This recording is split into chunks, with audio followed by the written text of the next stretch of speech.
Hello everyone, my name is Tyler Waits and I'm a Kaiser University student. I'm here to educate you on a topic that may seem quite confusing for many.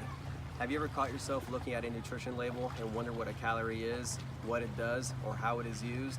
If so, then this video is extremely important for you to pay attention to because I want to break this topic down as simple as I possibly can.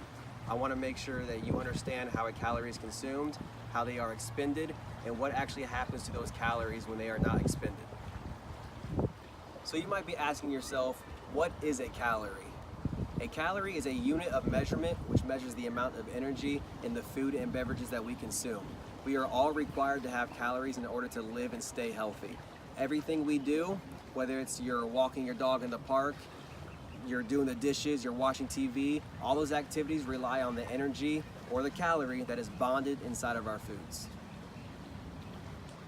These foods that we consume actually become the fuel that runs our bodies. You would think that all calories are the same, but in reality, there are healthy calories and there are non-healthy calories. Non-healthy calories are also called empty calories, which are our sodas, our sugars, and our oils that contain little to no nutrients. So now I hope you have a brief understanding of what a calorie actually is. Now I want to go ahead and get into how are calories consumed.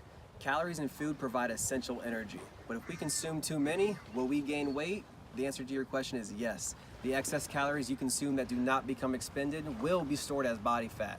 So, to make sure that one doesn't eat too many calories may seem difficult, but can actually be as simple as understanding your caloric need, or your BMR, which is your basal metabolic rate. And what that means is the number of calories you need daily to be able to maintain your weight. You can easily calculate your calorie needs using simple formulas which I will provide for you, or even online calculators will suffice. A general estimate of the average number of calories required is between 1,000 and 2,000 calories. Even that number can vary dramatically by a number of variables, and these variables are your activity level, your metabolism, or even gender. While men require more calories than women due to them having more muscle, which requires more fuel. Now, with calorie consumption follows calorie expenditure.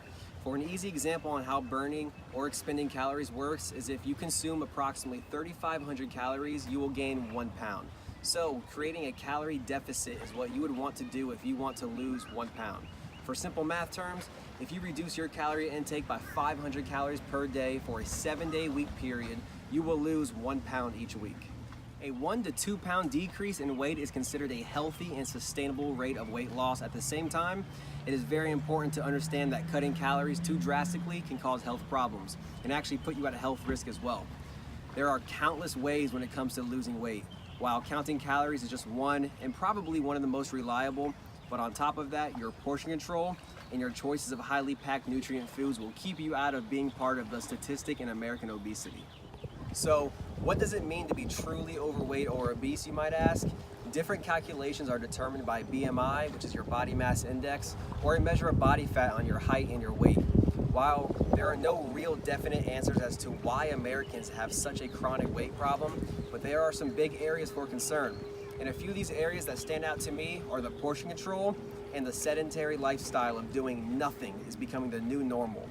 And sadly, we Americans are confusing diet for nutrition. Instead of devoting time in our kitchens, we spend more time and more money on weight loss schemes and fat burning pills. Annually, Americans are spending $20 billion on these things. In the end, the problem is much, much simpler than lap bands and liposuction. It is understanding that the weight gain and weight loss is primarily a formula of total calories consumed versus total calories used. Once you understand that, this overweight and obesity epidemic will seem very far-fetched. But now, let me go ahead and show you how the food guide pyramid can benefit you in these areas. Alright, here's your basic food guide pyramid that I found to be extremely helpful when it comes to understanding which foods should I be consuming and how much of these foods. This pyramid breaks each category down by their recommended servings and by their essential value. Also, take note that these food guide pyramids are easily accessible via internet, and I would highly recommend printing one out and keeping it on yourself or keeping one at home in case you were ever in a position where you need to refer back to it if you are ever concerned about your consumptions. By now, I hope you have a very good understanding on how calories are consumed, how calories are expended, and how these topics play a very, very large role when it comes to American obesity. With this knowledge, I hope you are able to educate yourself or someone else who is struggling when it comes to losing weight, gaining weight, or maintaining weight. Thank you very much and have a great day.